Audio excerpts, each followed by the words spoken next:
So I'm lying down here in my bed. It is Thursday night on I don't know, I guess it's the 9th or the 8th or 9th of December, and I'm in Hong Kong. And I'm just sort of thinking about how simple living, um, is it necessary for happiness? One could argue, but I'm sure there have been happy people with fairly extravagant lives as well. I guess it sort of comes down to, for me, I don't get happier if I make my life more extravagant. So, I mean, growing up in a family where you can have, you know, pretty much anything you want. Going to a private school in Australia, that kind of thing, it's very lucky. And then when you travel and you see how other people are living, you notice that whilst maybe some of the problems are the same, people might work long hours, and if they don't enjoy their job, and if they're having to commute to work, these factors might make people less sort of happy compared to maybe people living more simply, and having, less material things certainly, but also just living a more basic lifestyle with a less cluttered routine. Often appear, at least, you never really know, but they appear to be a lot happier. So I think, certainly for me, the less things I'm doing, keeping sort of my active goals and what I'm trying to pursue to a minimum, down, maybe 5 or 6 things, and that sort of seems to work that seems to be a good sort of round number in terms of balance of things that are keeping you busy and a healthy sort of active mind, and also not having too many things so that you're not putting too much on your plate, even though, again, there are people who also seem to like having a very, very full schedule and not having time to think for themselves, like not sitting down and being able to relax. They like that. But for me, I need a bit of me time.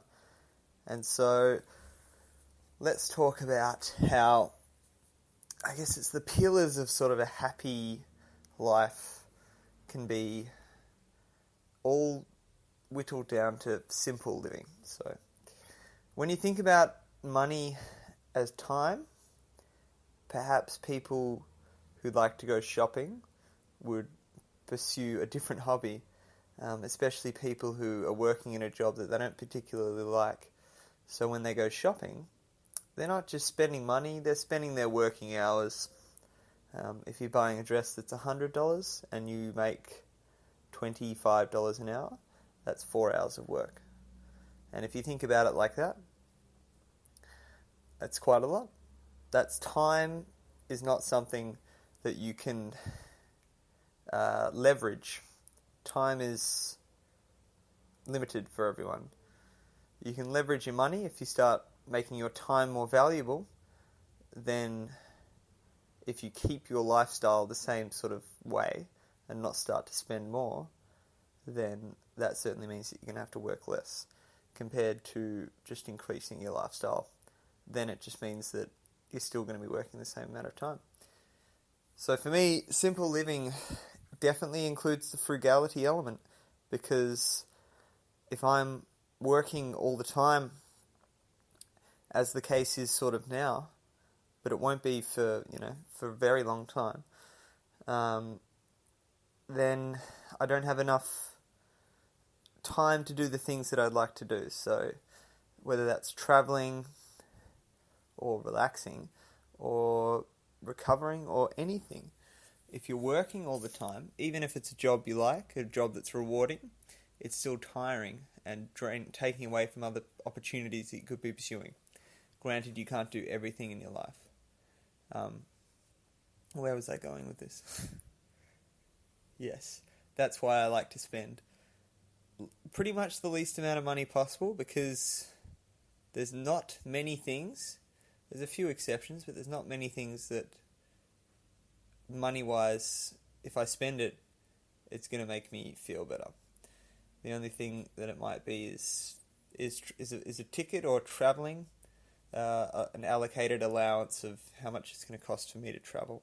Say if you ride your bike for a month, you might allow $5 or $10 a day for travel. So let's say you work for a year and you save $50,000. And if you live on $10 a day, that's $36,500 a year. Is it? No, it's $3,650 a year. How long is that going to last when you come out of 50 grand? That's going to last you, 15 years, almost, about that. So if you think about it like that, living simply becomes a lot more attractive. And when you start cutting away stuff that you might have now, and you think that do you really need that? Then you realize that you can save yourself quite a lot of time. And people who could, you could potentially retire at 30 if you've worked for 10 years in your 20s and you've saved up enough money and put it in sensible investments to just gain interest of it and live simply. And I guess that would be my sort of target if I was simply just wanting to live simply and not work in another sort of area that might improve other people or improve myself in some way that I get enjoyment out of it. So I guess that's sort of how I'm justifying teaching what I'm doing at the moment. And I'd also like to, obviously being heavily plant-based and vegan and against animal cruelty and the environmental aspect of things and general health and well-being, incorporate a simple living sort of diet. Now I've got a little rice cooker here and I cook my breakfast and my lunch, and at work there's either a microwave or I just go out and get fruit. Simple foods. I've got rice, I've got sweet potatoes, I've got carrots and bananas, and that's more than I usually have. I've usually got rice and maybe 2 vegetables. So how much more simple can you get? I guess you could just have fruit, remove the cooking element, but it comes down to nutrition. If you're living simply and you're not taking in a whole lot of factors that are high on the food chain that are eating things that you don't know about, your body's going to thank you for it. And if you're worrying about nutrition and not getting enough meat, or having to eat, say, fish or eggs for, B vitamins or omegas or protein, well, that's just the society you grow up in, but know that it's complete bullshit. And that if you eat a diet with either enough of one food that's got a lot of good things in it, or enough of a balance of plants, healthy plants, that are not drenched in oil, then you're going to be sweet. So let's talk about the spud fit man, Andrew Taylor, who's almost finished his year of eating nothing but potatoes. That includes sweet potatoes, and he's cooking them simply, using minimal condiments like soy sauce or tomato sauce, something like that, spices. How heavy was he? He's lost about 52 kilograms from being obese to, I think he's about 90 kilograms now, and he's a pretty tall guy, so back sort of into a more healthy range, and he's just been eating potatoes. He's had doctor's checks on that, getting his blood tests done regularly, and it's all hunky-dory. And, even perhaps when I first heard of that, did I think it was extreme? I don't really know if I did. My mindset's pretty well adapted to the food kind of thing now, but you could definitely see how almost everyone would think that's extreme, just eating potatoes. But if you look at the nutritional profile of sweet potatoes and combine them together, you're getting enough of everything. Only thing he's supplementing with is B12, which everyone should supplement with anyway. And there are plenty of plant sources of B12 as well. If you're getting some sort of spirulina or dirt on your plants that you're not washing off, which could have other stuff in it as well. Disclaimer. If symptoms persist, please see a doctor. People always advocate for a balanced diet, And that's right, balance. Balance of healthy plants. Balance does not mean incorporating foods that have a lot of evidence suggesting that they are heavily involved in a lot of chronic disease. The major factor for chronic disease, animal fats, animal protein. If you haven't heard of it, or if you're not taking, action in preventing yourself from ingesting those foods, then you should give it a try and see how you go. Other than saying, not bringing ethical arguments into it. If the evidence is there, the only thing that's stopping you from change is just what you've been doing in society norms. So sometimes you just got to, grab it by the scruff and just do it. Do what you can to improve your health. Because when you don't have your health, you don't have anything. But back to the balanced diet sort of thing. So a balanced diet is something that just includes everything of what you need. And you could eat a balanced diet on just potatoes. And that's working.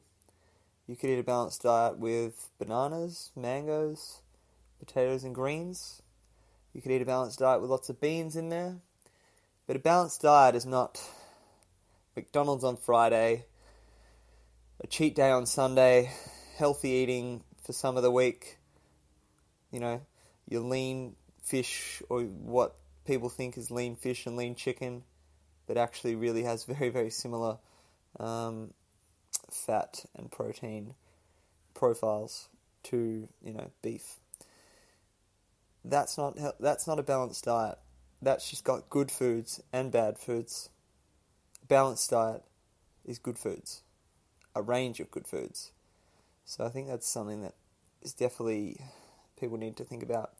And back on the simple living kind of thing. A smaller footprint on the earth is simple living. And if you're not taking that into account now, then I think it's a little bit selfish. I think you're a little bit selfish if you know what you're doing with your food, you know the impacts it's having, and you choose not to do it. So for me, that can be hard to have empathy for people, especially if you see sort of all animals as equal. It can make you less empathetic towards humans, and in my case it definitely has, because people's actions are a little bit deplorable. And you've got to just tell yourself that you've been there yourself, but when you realise that you've been telling someone X for this amount of years, and they haven't woken up to it, or they've actively said, I would do X, but this, that means they've considered it. And then it's like, why aren't you trying harder? But I guess everyone has their own path. I guess it'd be, unresponsible. Is that even a word? I'm such a bad English teacher. Of me to not give people maybe some sort of option or solution to living more simply, an idea. And I guess if you're in your room right now or wherever you are, just raise your eyes up and have a look at what's in front of you. Now, if there's something in front of you that you haven't used in the last 3 months, and it's not a big thick jacket or a itsy bitsy singlet or a seasonal item, then perhaps you shouldn't have it. You don't need it, and if it can give value to someone else, then why not give it, sell it, hand it on to someone else? That's the general concept of minimalism, is having things that you use, or minimizing, in quotation marks, things that you buy and then give to someone else. Example, a book. If you have a book, you can read the book, get the book, buy the book, whatever you do. You can minimize it by passing it on to someone else, and then it adds value to someone else. Instead of having a massive collection of books, which, so many people have, and it's not a bad thing. Books aren't a bad thing because they're there and they're always able to be there to give to someone else. But if you want to minimize and keep your stuff to a minimum, maximize your space and freedom, mobility, then minimize it, pass it to someone else, and they'll get value out of it. It's the same with old clothes that people grow out of when they're kids. Don't worry, you'll grow into it, and then the day comes where it's too small. You can hand me down.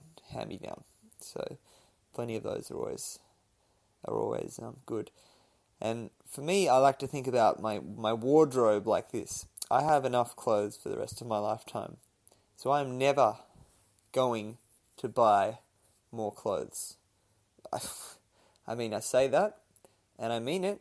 It doesn't mean it's going to happen, but it almost certainly means that I'm not going to buy many clothes, and I know that I won't. Clothes, for me, the fact that they're a fashion statement, people who view them as a fashion statement, and I guess that is everyone, but people who are not able to look through clothes and see a person for what they are, perhaps those people aren't ready to talk, or perhaps I'm not going to have a productive conversation with those people immediately. Doesn't mean you don't talk to them, but it means I'm probably less likely to talk to them. They're probably less likely to be in the areas that I'm in anyway, shopping malls, etc. So, if I'm running all the time, I'm going to go through shoes. But for me, running is a good hobby, and it does require minimal equipment, really. If you believe the barefoot running hypothesis, then it doesn't require much at all. I'll go into that, whatever. Running barefoot essentially strengthens your feet muscles, which have been essentially placed in a cast that is a shoe for your life. And then when you run barefoot, it starts to strengthen up the muscles in the arches of the foot and bring your foot back to a certain amount of normal, perhaps more healthy, it's biomechanics. But you got to take that slowly and do it really slowly, otherwise you could get injured very well. And it's hard surfaces as well. So if I was to run barefoot here, that could be a challenge, seeing as I'm doing almost all my kilometers on road or track, which is not good. And I have a sore hip, but I think that's from my bike crash I had on Sunday. I massaged it against the wall today when I was after my session, and a guy said, "What are you doing?" I said, "I'm massaging my hip on the wall, mate." He's like, "What, are you injured?" I'm like, "Nah, not really." That was a fabulous story. Stay tuned for more of those.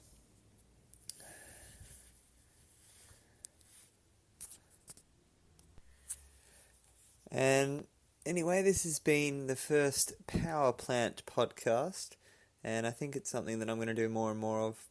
I just feel like I want to give it a try instead of making videos. I used to be Aussie Vegan Athlete, but that got copyrighted and shut down. So if you want to check out my old videos from a year, about 8 months, up until August this year, then